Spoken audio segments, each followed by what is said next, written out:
अस्सलाम वालेकुम। हम लोग अपने इंडेक्स नंबर वाले चैप्टर को डिस्कस कर रहे हैं, जिसमें हम लोग इंडेक्स नंबर्स की डिफरेंट मेयर्स को हम पढ़ रहे हैं, डिफरेंट मेथड्स को कि इंडेक्स नंबर को किस किस मेथड से कंप्यूट करते हैं। आज का जो हमारा टॉपिक है वो है चेन बेस्ड मेथड। जो हम लोगों का लास्ट टाइम टॉपिक था, जो हमने पिछले लेक्चर में डिस्कस किया था, वो था हमारा एवरेज रिलेटिव इंडेक्स, जिसमें हमने इसको डिस्कस किया था कि एवरेज रिलेटिव इंडेक्स को जो है वो कैसे कंप्यूट कर सकते हैं यूजिंग मीन और मीडियन और ज्योमेट्रिक मीन। आज के टॉपिक में हम डिस्कस करेंगे चेन बेस्ड मेथड को। जो मेन टॉपिक है आपका चेन बेस्ड मेथड, हम वो डिस्कस करेंगे कि चेन बेस मेथड को कैसे कंप्यूट करते हैं। देखिए, चेन बेस मेथड को आपको स्टडी डिस्कस करने से पहले आपको थोड़ा सा इन्फॉर्मेशन होनी चाहिए लिंक रिलेटिव्स की, कि लिंक रिलेटिव्स कैसे कंप्यूट करते हैं। With the introduction of the new commodities and quality goods in the market, the taste and habits of the people change over time.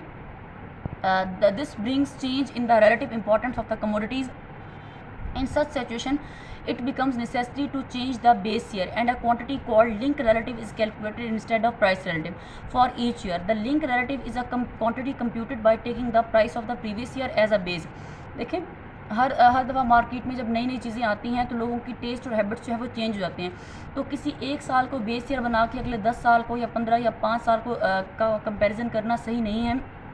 Link relatives में क्या होता है कि आप हर अगले साल का पिछले साल के साथ कंपैरिजन करते हैं और आप उसको जो है वो इंटरप्रेट करते हैं कि प्राइसेस में कितना चेंज आया है। तो ये आप अब प्राइस रिलेटिव्स की जगह पे आप लिंक रिलेटिव्स कंप्यूट करते हैं। लिंक रिलेटिव्स का फार्मूला क्या है? Price of an item for current year divided by price of an item for previous year multiplied by 100। अब देखें, ये बेसिकली वही आपके पास फार्मूला है जो आपके पास प्राइस रिलेटिव का होता था। वहाँ पे क्या होता था? Price of an item for current year divided by price of an item for base year. तो यहाँ पे बेस ईयर की जगह पे आपके पास हर प्रीवियस ईयर जो होगा वो आपके पास बेस ईयर होगा। और इसका फार्मूला अगर आप इसको सिम्बॉलिकली देखें तो क्या है? P N over P N minus one multiplied by 100। जबकि जो पी एन माइनस वन है वो आपको शो कर रहा है N minus one previous year को, मतलब एन करंट उससे एक साल पहले। Link relatives are not directly comparable because they have not fixed base to make them comparable. They are converted to what we call chain indices. ये अब आपका main topic है, चेन इंडाइसेस। चेन इंडेक्स होता क्या है?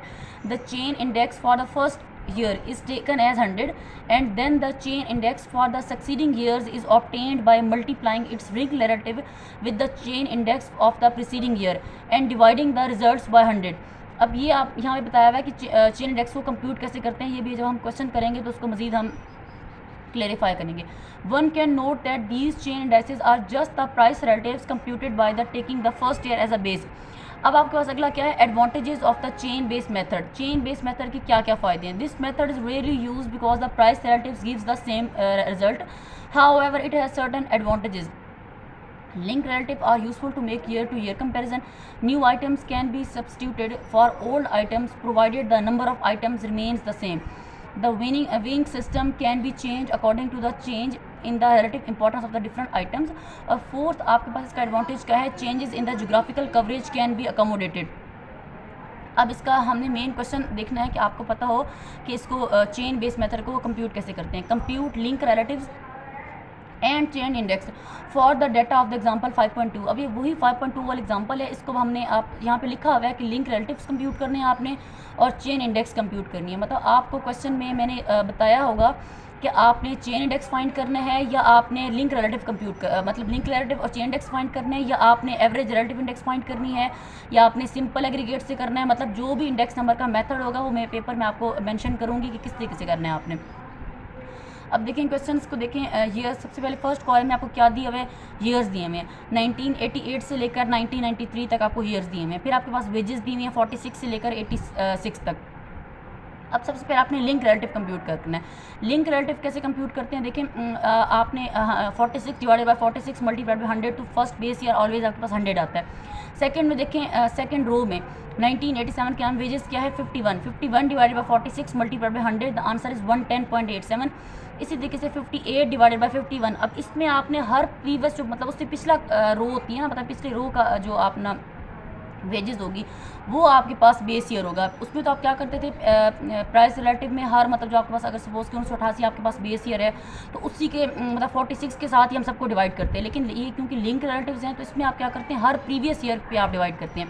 तो 58 divided by 51 multiplied by 100 the answer is 113.73. इसी तरीके से 71 डिवाइडेड बाई 58 मल्टीप्लाइड बाई 100, तो answer is 122.41. And so on last में देखें 86 डिवाइडेड बाई 71 मल्टीप्लाइड बाई 100, तो आंसर इज़ 121.13. अब देखें ये आपके पास आ गया लिंक रिलेटिव. अब हमने कंप्यूट क्या करना है, चेन इंडेक्स.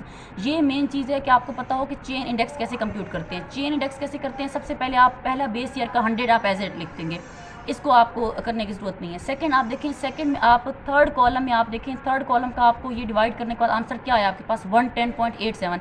ये 110.87 लिखेंगे, इसको आप मल्टीप्लाई करेंगे फोर्थ कॉलम में जो सबसे ऊपर आपने 100 लिखा हुआ है, ये 100 डिवाइडेड बाई 100, तो आपका आंसर आ गया 110.87. अब तीसरे कॉलम में 1998 बार, इसके सामने आपके पास आंसर क्या आया था 113.73. मतलब हर लिंक रिलेटिव को आपने प्रीवियस इंडेक्स नंबर चौथे वाला कॉलम है उसके साथ मल्टीप्लाई करके डिवाइडेड बाय 100 करना है. सबको आपने डिवाइड करना है 100 पे.